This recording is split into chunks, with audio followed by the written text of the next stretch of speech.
Today's rant is on the Family Guy episode, Better Off Meg. Meg shows up at school, but no one is there until she sees Principal Shepard riding a bike. Apparently it was skip day and no one told Meg. Well, that's typical. Principal Shepard had the nerve to say that Meg is unpopular and unattractive when, moving his mouth like it's an actual person, like it's actual hand that's talking.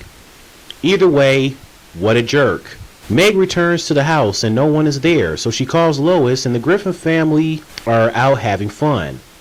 Lois does believe it is Meg that she is talking to, as there is a barrel that has the same hairstyle and the same beanie hat that Meg wears on top of the barrel. Meg then goes to the bowling alley. Later that night, the Griffins are watching the news with the barrel that they mistaken as Meg. Tom Tucker reports about an accident and the police would notify the family. Ironically, Joe shows up at the door. He has some sad news for the Griffins, that Meg died in a car accident. The family is sad that Meg died. Apparently, Joe said that Meg's body was burned to the point that she was unrecognizable, and the only way she was identified was by her driver's license that has blood on it. But Meg is fine since she found out on the news that people think she died, and she thinks that no one cares. Her family cares, and the two employees of Quiznos Subs, since Meg was close to getting a free sub. At her funeral, a lot of people did not show up. There was a picture of the barrel that the Griffins mistaken as Meg. Just why? And whose bright idea was that? Who's behind that? Was it Peter? I wouldn't be surprised. I could see Peter doing some retarded stuff like that since he is retarded. I bet it was Peter. If so, just why? Just show actual picture of Meg. Principal Shepard has an eulogy as he thought Meg was a man and went, yikes, after he found out. Tom Tucker pretty much did the same thing when he mentioned about Meg's weight, saying that she was like 156 pounds, something like that. And then he goes, yikes. Like that's a bad thing. Was that a joke as in saying that he thinks that Meg is fat? Because Meg's not fat. That was obviously the joke. I mean, he act like Meg weighs around like 500 pounds or something like that, But whatever. Principal Shepard has nothing to say after that. Okay, I'm starting to not like Principal Shepard. Okay, one, because he totally disrespects Meg like everybody else, just straight out telling her that she's unpopular, unattractive, and mistaking her as a man. He has nothing else to say at her funeral. And two, this is the same guy where he has the nerve to body shame Chris. But the guy himself is on the big side himself. That doesn't make any sense for a big person to body shame another big person. How the heck does that work? F Principal Shepard. That's like a skinny person body shaming another skinny person. Huh? Stewie and Brian ditched Meg's funeral as they are nothing but holograms. The real Stewie and Brian are at flippin' Chuck E. Cheese, and Stewie had the nerve to say, "We made the right decision." No, you did not make the right decision. A random girl came up to Chris and kissed him on the cheek as she was sorry for his loss. The next girl asked him if it was anything he needed. Chris said he wants stamps. The girl seemed disappointed and was shocked that Chris would say that. It sounded like she was expecting Chris to make out with her or have sex with her. Chris angrily then said he wants stamps again. Okay, Chris, that's fine that you want stamps, but it's like, dude, do you not realize that the girl maybe, wants to make out with you? Besides you getting stamps. Hello? Look between the lines, Chris. What are you doing, man? So then he realized that people are giving sympathy to him because of Meg's death. And he finds it cool. Of course you do, Chris. Of course you do. In her mind, Bonnie wished Joe was in the box instead of Meg. Bonnie was shocked and asked Joe if he heard what she said, since Joe heard her thoughts. Joe did not, but he knew what she was thinking. Okay, what's up with Bonnie and Joe's relationship? It seems like in the new Family Guy episodes, it seems like Bonnie doesn't love Joe like she used to in the earlier seasons. I don't get it. It seems like She's come off as the whole screw you, I don't love you anymore. Our marriage is ruined, especially since you can't walk. You're nothing but a cop in a wheelchair where we can't do things like we used to, since you were in a wheelchair. It seems like she comes off as that now. I mean, yeah, Bonnie, I get it. It must be hard with Joe being in a wheelchair. But what you want him to do? Would you rather him go back to the old Joe in that one Family Guy episode where he gets new spanking legs, but eventually he starts acting like a jerk? Not to mention, he at one point was leaving you. Remember that, Bonnie? He was leaving you, and he treated his friends like crap, where Peter, Quagmire, and Cleveland were destined to get him back, where they end up getting their asses kicked in the end. I mean, they got their asses kicked. But then you had the gun and you were trying to shoot Joe in the legs, but you badly missed. I mean, Bonnie is a horrible shooter. I don't know what she's thinking. She was just shooting everywhere else except in his legs, to the point you pissed off Joe where he demands you just give him the gun, and he did himself. Okay, do you want him to go back to that old Joe?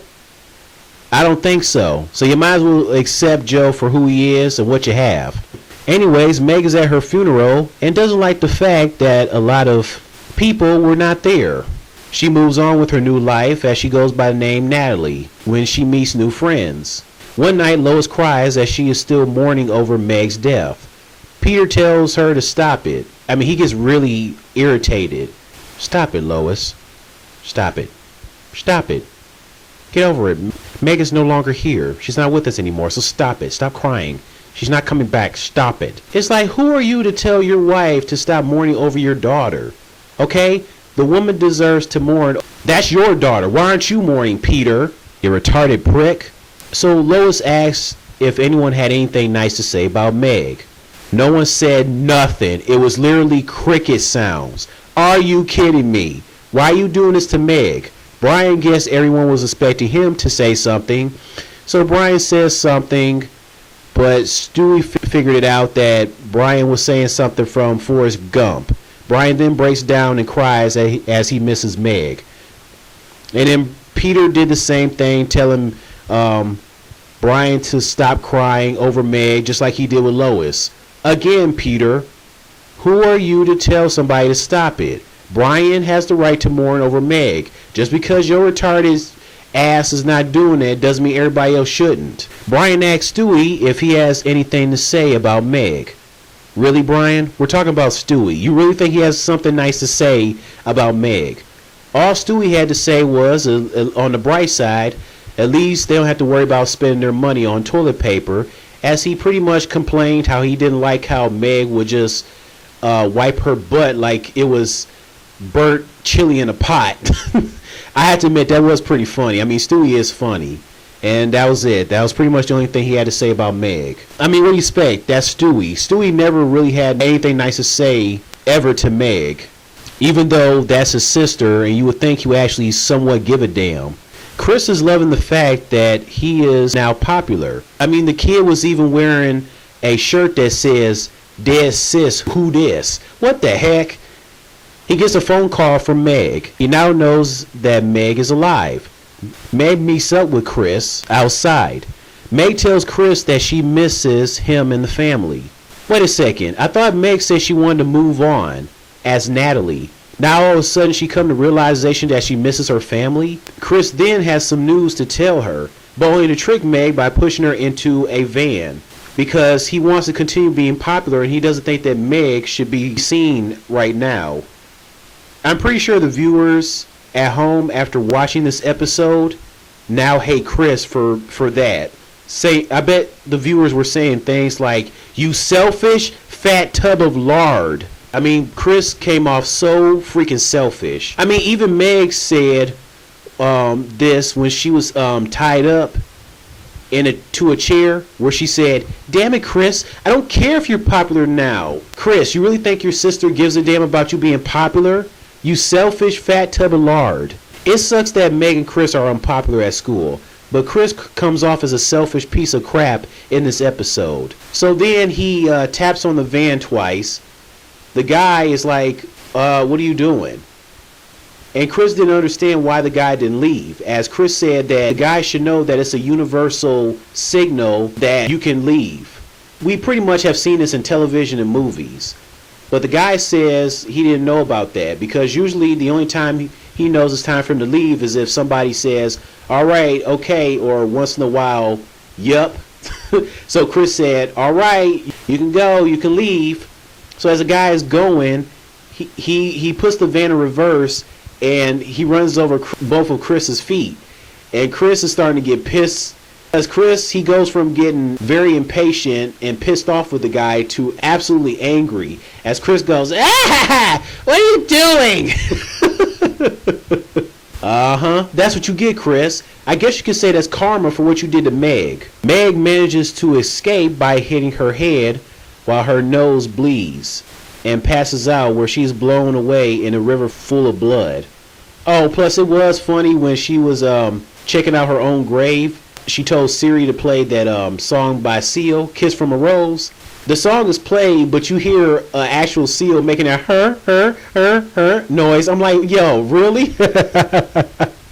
Oh my goodness. Family Guy be on some bull sometimes, I swear. The Griffins arrive at Chris and Meg's high school. Brian noticed Stewie being sad, thinking he misses Meg. But Stewie is sad about the high school championship basketball banner that's still hanging up there. As Stewie says that, if you haven't won a championship in years, just take it down. That was funny. I mean, I get what Stewie is saying. I mean, they haven't won a championship since 1982. It's been 38 years since they won a championship.